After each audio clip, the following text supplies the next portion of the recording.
Hello everyone, welcome to Let's Crack UPSC CSE English. About me, I am Sandeep Bhushan and I have 10 years of teaching experience for civil services.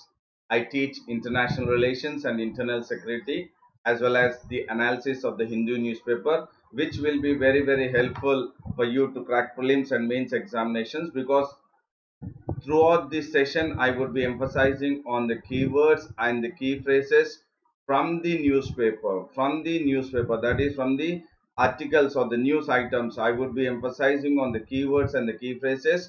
And from that, we will identify the factual and analytical questions which will be useful for prelims examination. So definitely for prelims or examinations, we will identify the factual and analytical questions by emphasizing on the keywords and the key phrases from the newspaper, and wherein again I will make you understand the importance of imbibing the keywords and the key phrases in your answer writing. That means how important is that for the mains examinations, that is the keywords and the key phrases.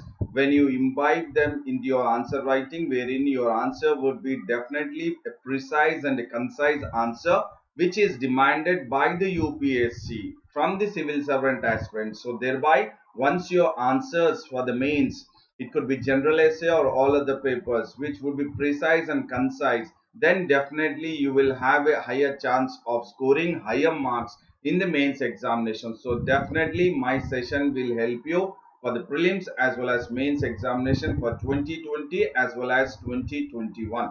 And prior to getting into the topic, you have a notification in regards to Let's Crack UPSC CSE English, which is India's largest learning platform. You get live and recorded courses, and the other privileges you get once you subscribe for the daily live classes, live tests and quizzes, structured courses, and unlimited access. And these are the educators on the Unacademy platform, and these are the courses, that is economy, environment, and current affairs. Along with that, you have the other courses, that is essay writing, internal security, social issues, and all others, which you can also see it on your screen. And in regards to the Let's Crack UPSC CS English, you have 12 months and 24 months subscription. 12-month subscription, the original price is 44,000. You can use my code SBT10 to avail 10% discount on the 44,000, which is the original price, and the discounted price would be by using my code SBT, you can avail that 10%, and the price will come down to 39% 600. As well, you have the 24-month subscription, wherein the original price is 64,000. Use my code SBT10, that is Sandeep Bhushan Thummala, to avail 10% discount on the original amount, that is 64,000, wherein your amount will be reduced to the discounted price would be 57,600. So definitely get into the mode of subscribing for 12 months and 24 months by using my code SBT10, that is Sandeep Bhushan Thummala 10, along with the 64,000, that is 24 months, wherein you will get additional 10% on the original, that you will come down, I mean the discounted price will be 57,600. And before we get into the topic, that is the analysis of the Hindu newspaper, I would reiterate and re-emphasize my tagline, that is emphasizing on the keywords and the key phrases, which will be very useful for the prelims as well as mains examinations. Therefore my tagline is making sure that you emphasize on the keywords and the key phrases which will be useful for the prelims as well as mains examinations. And before I get into the topic, I would say a very good morning to everyone who is in the live and also in the live chat. Good morning to Madhu, good morning to David Paul, Shravani, Malvika, Sajivan, everyone very good morning. And then now we'll get into the topic, that is the analysis of the Hindu newspaper. And today's news talks about PLA said Galwan clash was unfortunate. So definitely there is a situation or the talks which are going on at the commanders level, at the commanders meeting or corps commanders meeting, which is taking place, so that we can understand that there is some kind of solution which might come up. And this solution is definitely in regards to the People's Liberation Army, that is PLA, has said that whatever has happened in regards to the Galwan clash is an unfortunate incident. So definitely they have made a statement that it is an unfortunate incident, and they have agreed for the disengagement from the three friction points, that is from the Galwan, Hot Springs, and the Finger area. So these are the three friction points, that is the Galwan Valley, Hot Springs, and then the Finger area, that is at this Pangyongso Lake. So definitely both the countries or both the troops would wish to move away from the or disengage, or making sure that the de-escalation exercises takes place. And this valley, that is what the Galwan Valley begins, or it is at the confluence of the Galwan and Shok River. So definitely Galwan Valley is the confluence, is the meeting place or the confluence of the Galwan and Shok rivers. Please do understand for prelims and also better understanding. Galwan Valley is the confluence of Galwan and Shok rivers, and both have made sure that they will go ahead with de-escalation of the troops. But at the same time, initially the China has come up saying that they haven't gone ahead with any kind of permanent structures. First, they have said officially that they haven't gone ahead with any kind of official structures, but we could see prefabricated tents and makeshift stone shelters. So definitely there were prefabricated tents and makeshift stone shelters wherein the Chinese troops have entered into the Galwan area, and then they have used the patrol to leave. Definitely they wanted to make sure that they got into the area, that is into the Indian side, that is almost 600 to 800 meters inside the LAC, and they have gone ahead with putting the prefabricated tents and makeshift stone. And definitely there is, the Chinese have gone ahead with again building temporary structure 1 kilometer inside the Indian line, that is at the Pyongyang Sea Lake. So definitely we have seen at the Galwan area they have entered 600 to 800 meters, and in Pyongyang Sea Lake they have come up with building temporary structures 1 kilometer inside the Indian line, and that is the concern, and that is what we need to make sure that the de-escalation exercises takes place and the Chinese troops are moving away from the Indian territory into their territory. And then China is also demanding now the withdrawal of Indian personnel and facilities from the Galwan Valley. And not only that, they are also saying that definitely the Galwan Valley is pertaining to them, or it is the Chinese territory. It is Chinese territory, and all these were discussed at the Corps Commander level talks. Corps Commander level talks have been discussed, and then there is definitely they wanted to make sure that they wanted to implement, or they wanted to work under the working mechanism for consultation and coordination on border affairs. So this is very very important. So definitely now the both the countries opposed to corps commander talks, they wanted to make sure that they wanted to work together under working mechanism for consultation and coordination on border affairs. This is very very important key phrase, because this is one of the four agreements wherein India and China have come up in trying to have the issues resolved with the agreements. And one of the agreement is, I reiterate once again, working mechanism for consultation and coordination on border issues. And here if you look at, you have the finger 1, finger 2, finger 3, 4, 5, 6, 7, 8. And actually they have the control, only at, they in the sense China have the control of 8, but they patrol till 2. India has control till 4, but they patrol till 8. But now what has happened is, China has started their patrolling and they have come almost till finger 4, and they have come up with the temporary structures at the finger 4. And now what is happening is, when Indian troops are wanting to get into the patrolling up to finger 8, they are stopping the Indian troops here itself, finger 4, from crossing finger 4 and entering into 5, 6, 7, 8. So definitely the clash or the conflict zone is at the finger 4 in the Pyongyang Lake, and then finger 4 till, and then further 8, the Chinese troops are not allowing Indian troops to go ahead with the patrolling, and this is the dispute. Main dispute.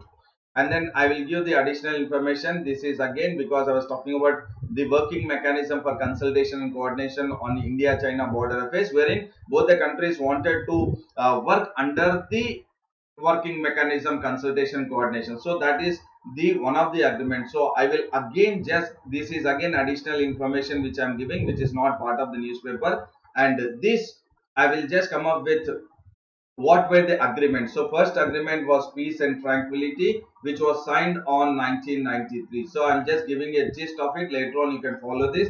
And the second one is in regards to the confidence building measures, and it was in the year 1996. Here you have along with the date 7th September 1993, 29th November 1996. This is in regards to the confidence building measure. And the third agreement, so these are all agreements. The third agreement is the implementation of confidence building measure when it was in the year 2005. And the fourth one is the agreement that is in regards to the establishment of the working mechanism for consultation and coordination on India China border affairs. So these are the four, and this is 2012. So 1993, 1996, 2005, 2012. And what now the talks, that is COPS, commander level talks, what they have taken up, that they wanted to work under the fourth agreement, that is work establishment of a working mechanism for consultation and coordination on India China border affairs, which is of 2012. So now they are focusing on the 2012 agreement between India China border affairs. So these are all very important in regards to prelims as well as mains examination. And this, you have this, what do you say, figure. It says that it is a recent satellite image from the Maxar Technologies, which shows that the PLA, that is the People's Liberation Army, have come up with the army base. This is the army base in the Galwan Valley. So this is the Galwan Valley, wherein the PLA has come up with their army base in the Galwan Valley. And definitely they have entered 1 kilometer, almost 600 to 800 meters into the Galwan Valley, Galwan area, and almost 1 kilometer into the Pyeongchang Lake near.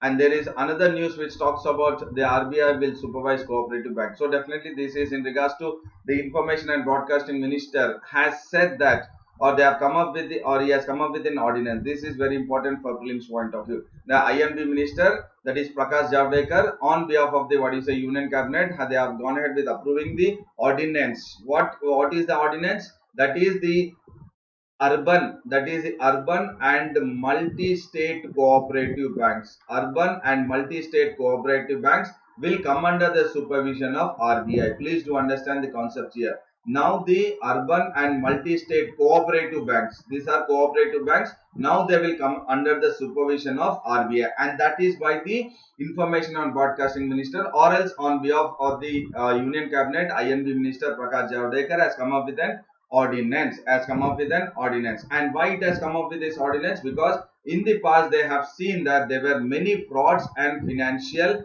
irregularities. That is, the reasons are, the first reason is because there were various frauds and financial irregularities which has taken place in the multi-state cooperative banks and also urban banks. Please do understand, as they were in the past fraud and financial irregularities in the urban and multi-state cooperative banks. That is why the need for the RBI, that is the government, to make sure that the urban and the multi-state cooperative banks will come under the supervision of the RBI.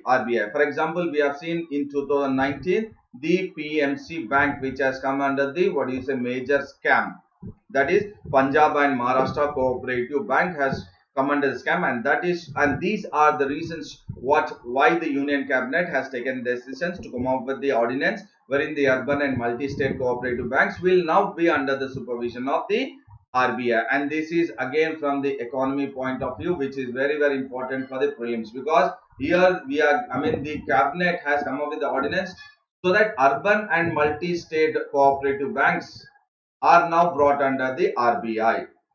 And there is another news which talks about the litmus test was Nipa, says Shailaja. That is Miss Shailaja is the Kerala's health minister, and Kerala's health minister was, what do you say, was the speaker from India. She was appointed, or she was accepted as a speaker from India. That is along with the United Nations Secretary General, that is Antonio Guterres, and WHO Director General Tedros Adhanom. So there was a session or a webinar which was organized by the United Nations on the Public Service Day. So this is very important. What is the day? That is the Public Service Day, which has been organized by the United Nations. So anything which has been organized or taken up by the international organizations, you need to focus from the prelims as well as mains point of view. So the United Nations has organized the Public Service Day, and then from India, who is the speaker is Miss Shailaja, that is Kerala's health minister. She was a speaker from India, along with the Antonio Guterres and Tedros Adhanom Ghebreyesus and various other people. They have, what do you say, Miss Shailaja has gone ahead with representing India, and this has marked the day to honor people Why? To who have risked their lives, so it has honoring the people who have risked their lives across the countries. And India, from India, Miss Shailaja, that is Kerala's health minister, was been part of the United Nations Public Service Day on June 23rd, 2020. And what she has said it on the Public Service Day in the United Nations, that is through the webinar. Please do understand, through the webinar, that is through the web, internet, a seminar which has been taken up, and she has made it very clear that it was what was very the toughest task was the Nipah virus, which was Nipah virus in the year 2018. That is, handling of the Nipah virus in the year 2013 was the litmus test, or else it was the, what you say, greatest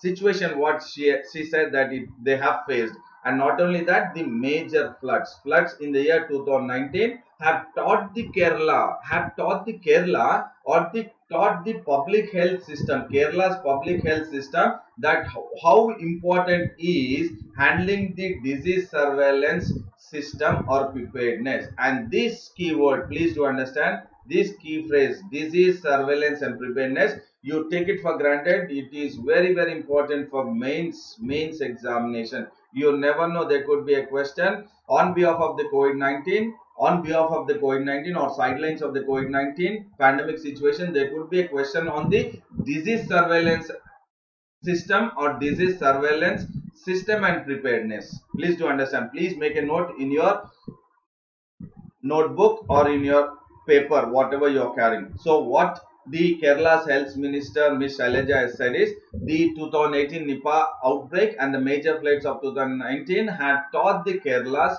public health system the importance of disease surveillance and preparedness. And this is very, very important, the importance of disease surveillance and preparedness. Please do note for the prelims and mains.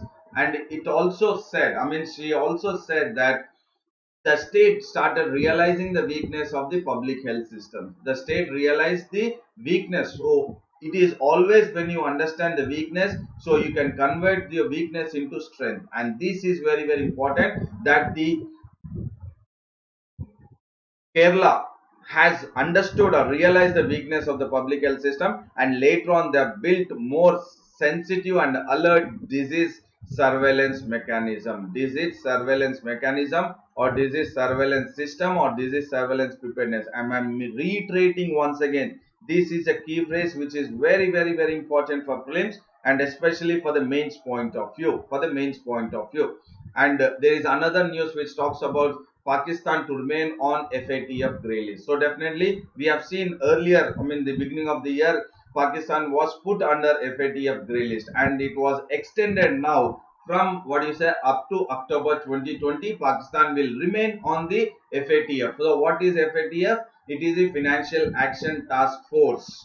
So a plenary session has taken place, and the Financial Action Task Force has decided to put Pakistan, or reviving another extension of Pakistan onto the FATF list. Why? Because the country is under scrutiny. Pakistan is under scrutiny because it is for terror financing. It is financing terror or terror financing, and it is also involved in the money laundering. Please do understand. It is in the terror financing and it is involved in the money laundering. That is why it has been extended. Pakistan is being extended further till to be part of the FATF grey list up to October 2020, and this is very, very important. Why? Because even along with the FATF, United States has slammed Pakistan because of its failure to act against the Lashkar-e-Taiba and also to act against the Jaish-e-Mohammed also. So definitely the United States is also, along with the FATF, in the plenary session, it has slammed or looked at Pakistan as a failure to act against the terrorist organization, that is Lashkar-e-Taiba and also Jaish-e-Mohammed. And US has here gone ahead with using its veto power.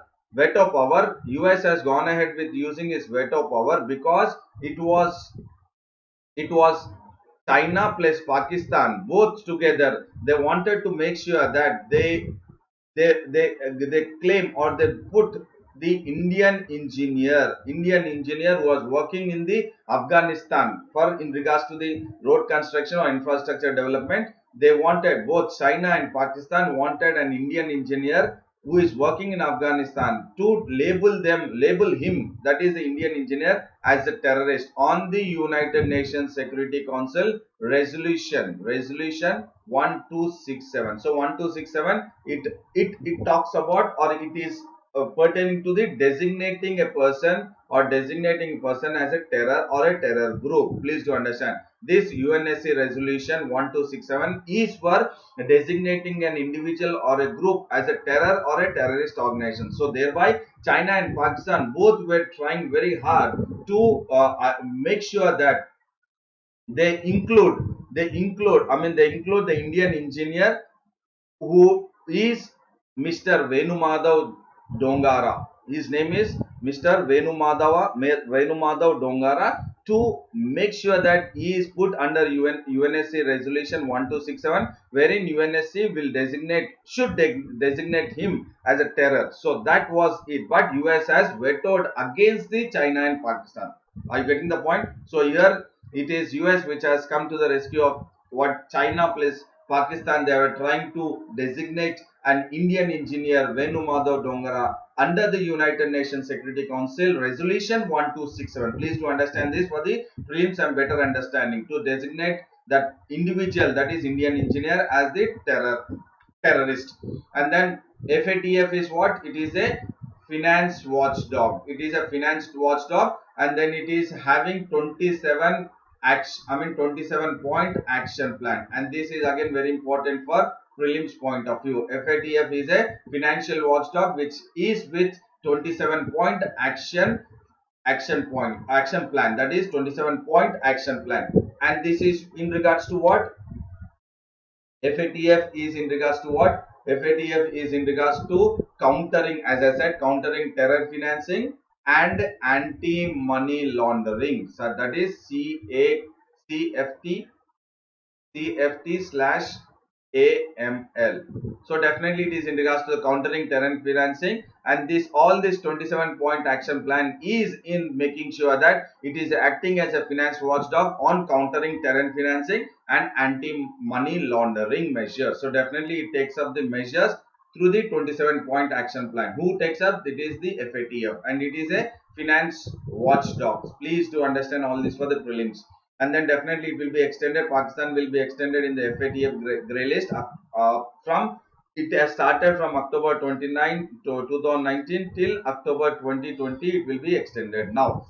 And definitely the US State Department also has continued saying Pakistan is serving as a safe haven. So definitely it is definitely looking at, or it is not taking any, or it has arrested only Lashkar-e-Taiba Hafiz Saeed, but it has not still arrested the Jaish-e-Mohammed founder Masood Azhar and Sajid Mir. So definitely Hafiz Saeed is been arrested, but the Masood Azhar and the Sajid Mir are the one which are still at large, and definitely the Masood Azhar is a designated global terrorist by the UN in 2019, and this is for the prelims point of view.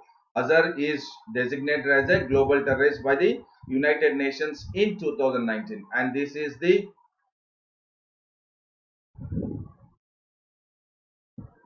FATF, Financial Action Task Force, which looks into 27-point action plan.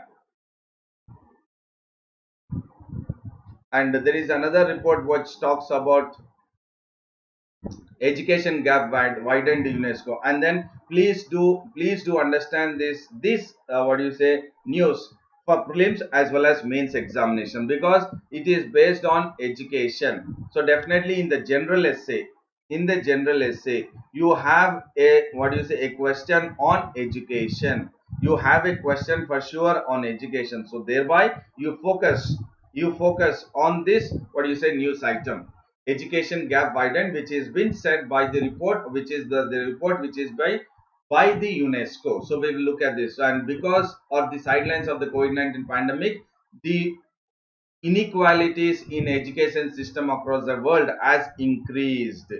Inequalities in education system, and this is a key phrase. Inequalities in the education system across the world have increased because of the COVID-19 pandemic situation, and UNESCO has come up with a report which talks about that 40% are from the low and lower middle income countries who are not supported learners. So definitely they are not supported learners because they are definitely poor and linguistic minorities and learners with disabilities. That means they are poor, they are linguistic minorities, and they are the learners with disabilities. These are very very important. Please to understand why there is inequalities in the education system is first and foremost you need to mention here. The reason is because the already existing the one people or the one who are poor people and then linguistic minorities, that means they do not have more of access to the learning in learning capacities, and then the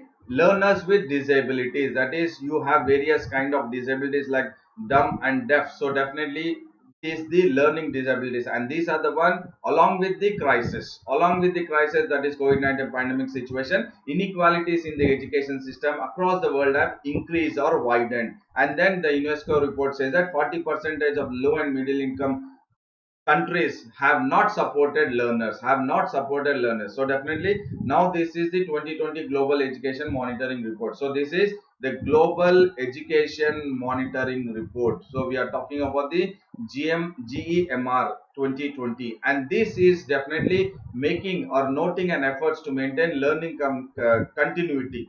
So why? Because of the COVID-19 situation there was a gap which has been disturbed, and now the UNESCO or the Global Education Monitoring Report is making sure that there are efforts to maintain learning continuity. And what the report says is, please look at it. I put it in the italics, and this is very very important. It could be the same sentence, could be for your mains examination. In your mains examination, to write the answer, education system responded with distance learning solutions, all of which offered less or more imperfect substitutes for classroom instructions.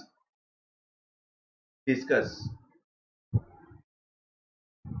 So what it says is, the report says that education system responded with distance learning solutions because of the COVID-19 pandemic situation, the entire lockdown, or else because of that education system is now into the distance learning solution, that is in regards to the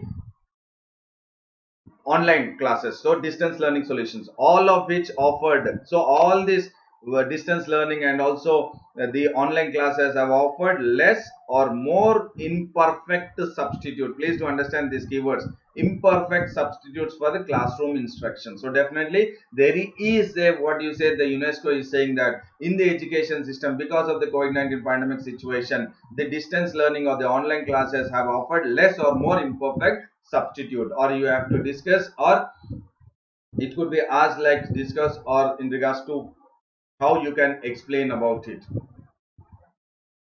And then it has said that in the poorer countries, most of them opt for radio or television, most of them opt for radio or television learning itself. And then if you look at now, the online classes are going up because of the, now they are, they are dependent on radio or television, but because of the online classes they are unable to, what you say, cope up with the new system of education. And that is what the low income group is 73%, lower middle income group is 93%, and upper middle income countries of 55% of low income group, 73% is of lower middle income group, and 93% are upper middle income group, who are adapting to the online learning platforms for the primary and secondary education. And that is what the UNESCO is coming up with a report, that it is not really helping the education system and it is creating a wide gap. And India is using a mix of all the three. What is all the three?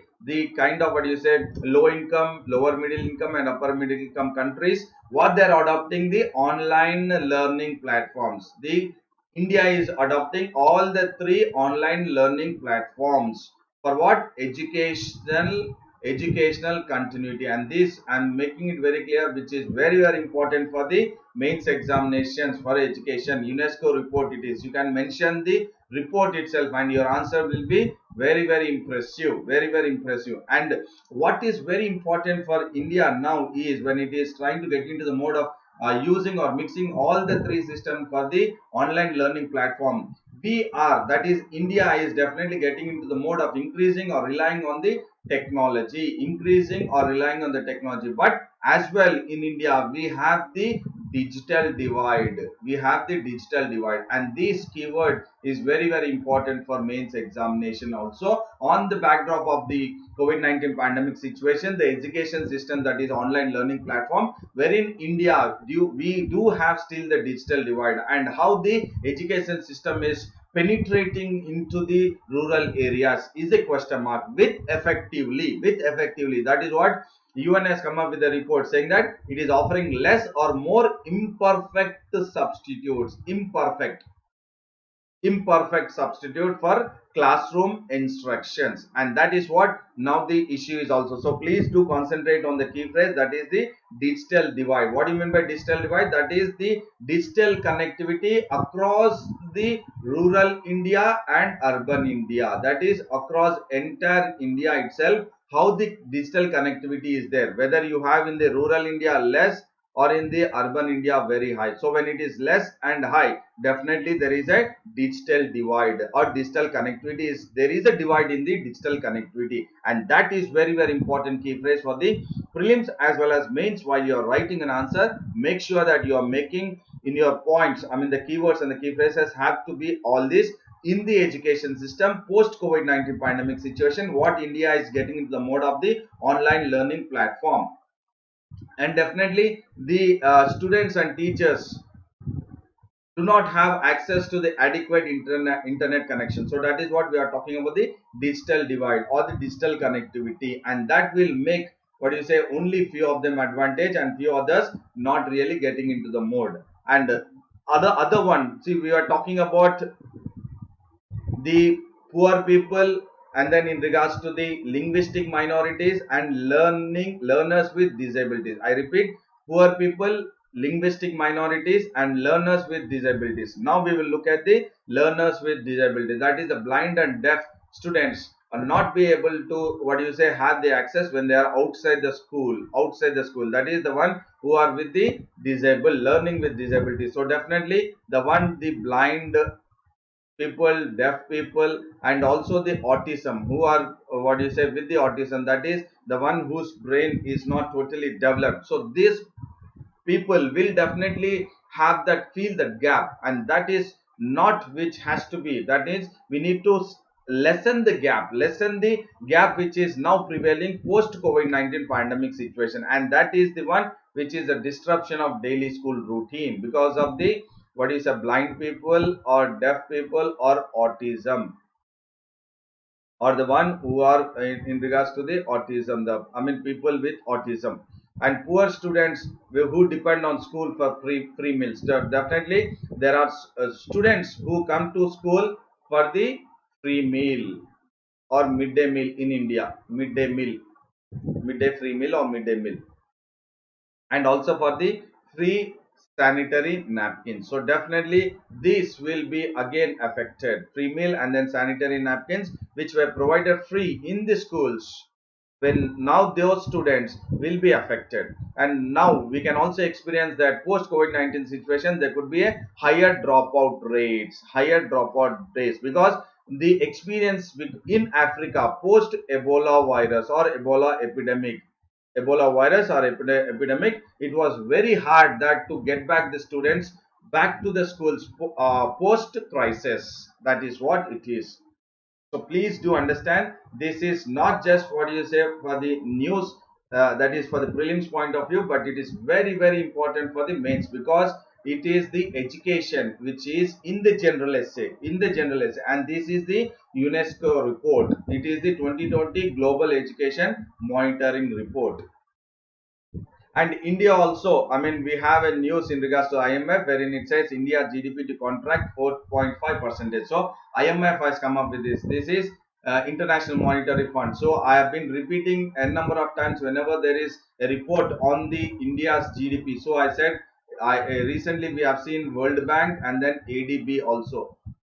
ADB, that is IMF now, WB World Bank, and ADB is Asian Development Bank. So definitely you have to focus on the report which has been come up with the various, or IMF, WB and the ADB, and also by the global rating agencies, like example S&P and then Fish So all this rating also you try to what you say look at, because you will have a thorough understanding about how the various international financial institutions and then global rating agencies are projecting various countries or also India or the world GDP, global GDP, how it varies post or pre COVID-19, post COVID-19, and then 2020 or 2021, 2022. So that is very important for the analysis, conceptual and application of the how the reports are coming up, so that you can write or you can make those points in your answers in the mains examination. IMF has said that the emerging market economies, so emerging market economies, so these are very important, that is the developing countries.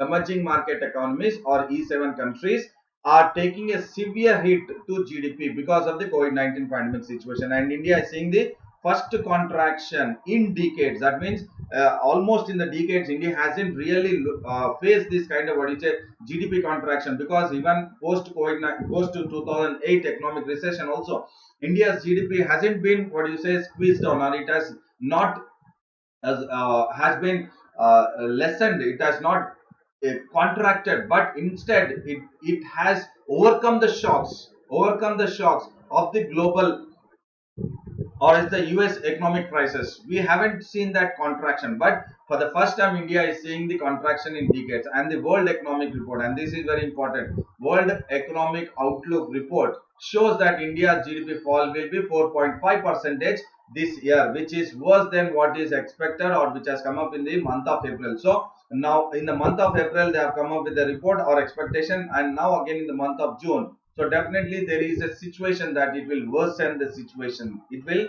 worsen the situation in regards to the India's GDP because of the COVID-19 pandemic situation.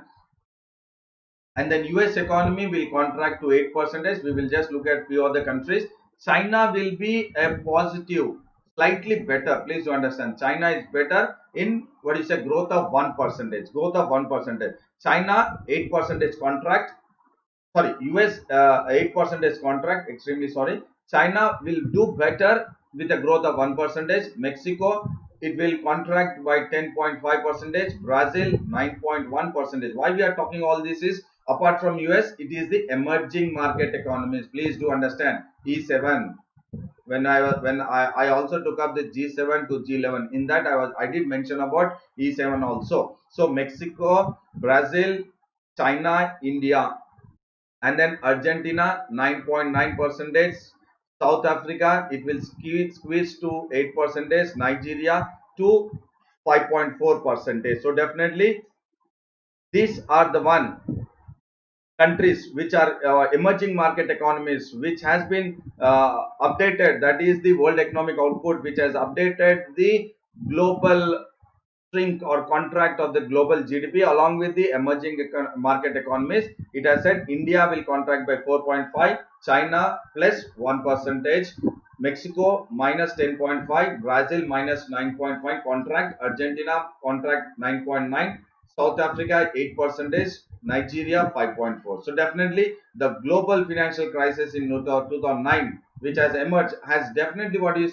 looked at, or it has created a panic in US and also in the Europe, but not really it has impacted India. It has not impacted India.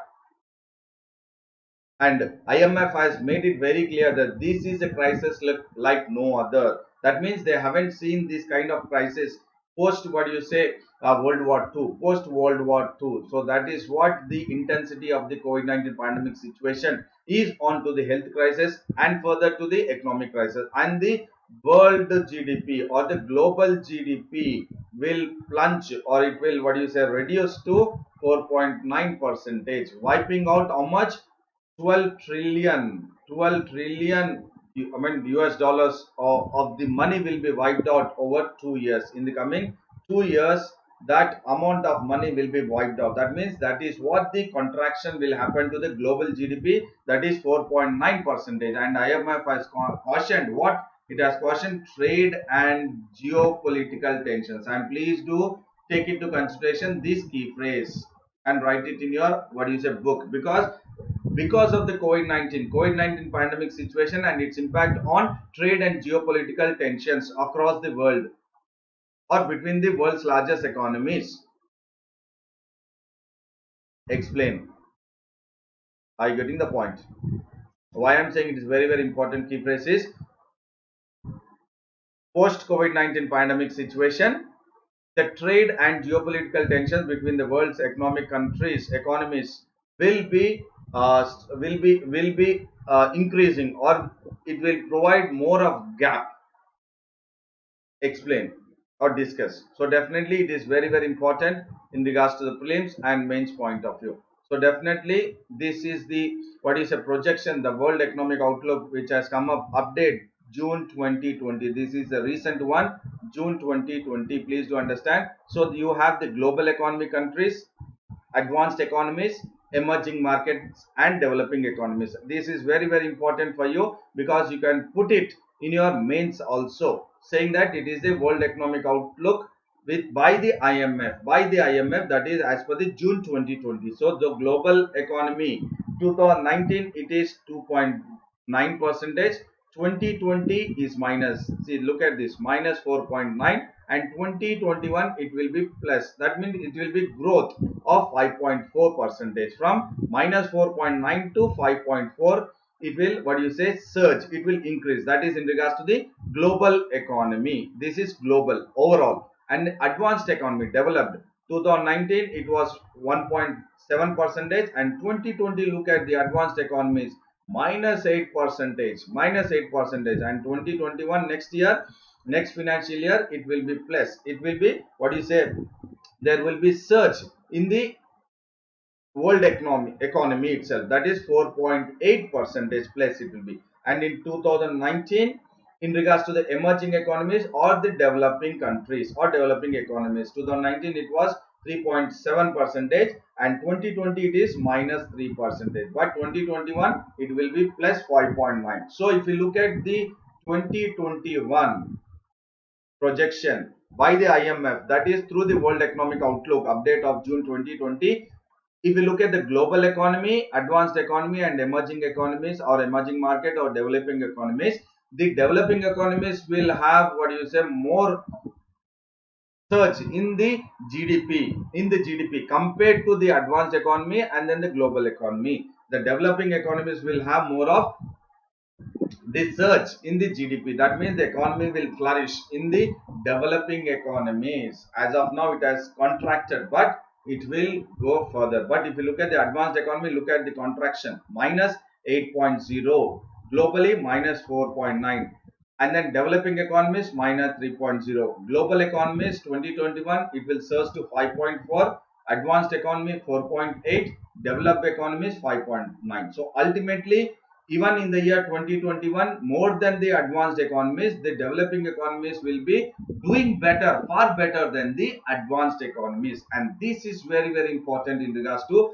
understanding the intricacies of how the World Economic Outlook is projecting the growth projections of the global economy, advanced economy, and emerging developing economies. And this is very, very important because it is by the IMF, that is International Monetary Fund. And definitely it is, what you say, the way we have looked at is we have gone ahead with concentrating in regards to various aspects that it was very, very helpful for prelims, because I was time and again I was focusing on the issues in regards to the prelims as well as mains point of view, focusing on the keywords and the key phrases which will be important for the prelims point of view, that is current affairs in regards to the India China, that is in regards to again geography map based, and also the key phrases for the mains examinations also. And then I have made it very clear this is an additional information which I have given in regards to the agreements, because now both the countries, that is the corps at the commander level talks, have come up in regards to making sure that they will work under the working mechanism for consultation and coordination on India-China border affairs. So these are the four: 1993, 1996, 2005, and 2012. And I have given the entire. Please do go through it. And then the another one is in regards to the economy. As I said, the ordinance which has been come up by the Union Cabinet, that is Information and Broadcasting Minister, has spoken about the urban and multi-state cooperative banks coming under the supervision of the RBI. And there is one more news which is in regards to current affairs, again international relations or current affairs, which you can take. The Miss Sailaja, that is Kerala's health minister, has been recognized for essential public service, risking their lives. And then she has been the speaker at the United Nations Public Service Day on June 23rd, 2020. And she has emphasized the importance of disease surveillance and preparedness, or disease surveillance mechanism. And do take into consideration, these are very, very important in regards to the prelims as well as mains examinations.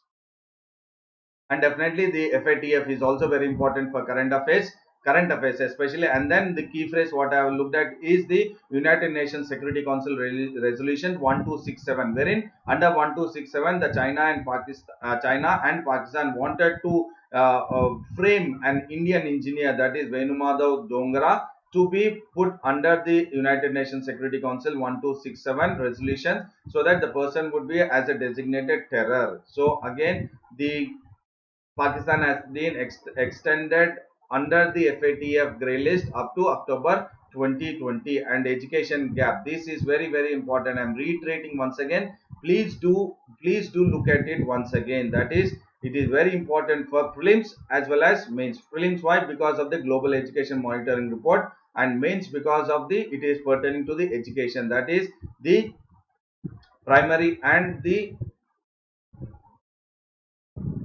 education, that is focusing on the primary education. And then we have spoken about the global education monitoring report. This is the global education monitoring report and how India is using the online learning platform. And I also focused on the digital divide, that is the digital connectivity in the rural India, and then comparing with the urban India. So there is a divide, and you can also take it that digital divide as that what you say keyword for the mains examination also. So definitely the report is focusing on the poor, linguistic minorities and learners with disabilities. So when we are talking about the disabilities, we did focus on the blind, deaf, and then in regards to the autism also. And then in regards to GDP, please do concentrate on the IMF report, that is in regards to World Economic Outlook, and also the other, that is World Bank and the Asian Development Bank. And these both I have discussed in my previous classes in regards to the World Bank and IMF, and also the global rating agencies also, so that you will have a better understanding about how the economy or the GDP is in regards to the emerging economies. So emerging economies, as I said, emerging economies markets or emerging economies, that is E7. And this is the projection by the growth projection by the World Economic Outlook, which is the June 2020. So thereby I hope it was very, very informative, and also it was knowledgeable session. Make sure that you are, before you sign off, you like the video, share the video, and subscribe the Let's Crack UPSC English for 12 months and 24 months. And do use my code SBT while you are subscribing, SBT10, that is Sandeep Bhushan Thummala 10, to avail 10% discount. And if you haven't still downloaded the Unacademy Learners app, do download the Unacademy Learners app and be part of the Unacademy special classes. And once you are part of the Unacademy special classes, you can have access to various courses by various educators, and you also can have access to the UPSC CSE English in 10 minutes. And the Telegram link is Let's Crack UPSC CSE English. And you can also connect to me through my Telegram link, that is t.me/Sandeep Bhushan SBT. And then see you again at 10:15 a.m. in regards to the in-depth analysis of the trending editorials and articles. And I would say a thank you and all the best for your examinations. And get into the mode of consistency. And then make sure that, okay, there were a few questions I did not look at. Sir, what is veto power? Okay, Siddharthan has asked what is veto power. Veto power in the sense you are using your power, wherein once you say no, that is you are using the power to stop the any kind of action to be taken in the P5 countries, that is in the permanent UNSC permanent membership. Veto power, wherein you can go ahead with stopping. So China and Pakistan wanted to, but US has objected to it. Chetan says digital revolution in India is playing a key role during this situation, but GP database is very less in India. Okay, very good, very good, very good point made. And then I would say thank you and all the best. See you again at 10:15 a.m. for the analysis of the Hindu editorials and articles. And then make sure that you are in the consistency mode. Stick to the schedule, and then take care of your mental and physical health. Thank you very much. See you at 10:15 a.m.